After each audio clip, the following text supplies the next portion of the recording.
Hello and welcome back to How to Take Control in Chaotic and Turbulent Times. So follow on from what we have done in the past. We've done the planning, we've done the preparation, we've done the shopping and the cooking.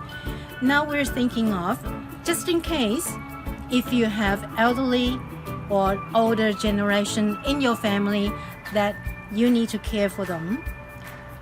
When you do the cooking, why not make some extra?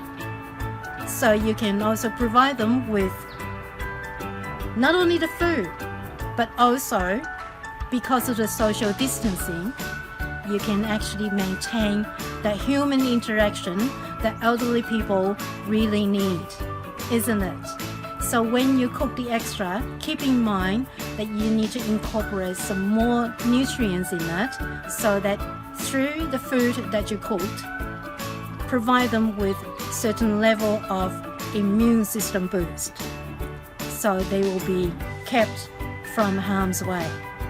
Now during the isolation, most of the elderly will lose that human interaction. So when you make the delivery of the food that you provide them, there's a chance for you to have a little chit chat. Of course, you gotta keep the distance to make sure that they are safe. And just look at what they need in terms of food, whether they would need some really good breakfast. Offer them some porridge if you can. And lunch, you can give them some really simple, easy sandwiches, but dinner must be something that's satisfying and fulfilling.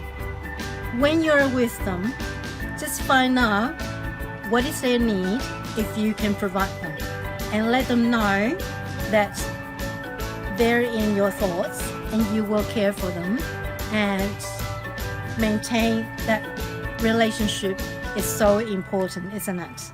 So if you have any questions about how to prepare food for the elderly or anybody in need in your community, please comment below. I'd be happy to answer you, and we can find out some ways, some easy ways to make that happen. So until then, be well, be happy. This is Missy Grace.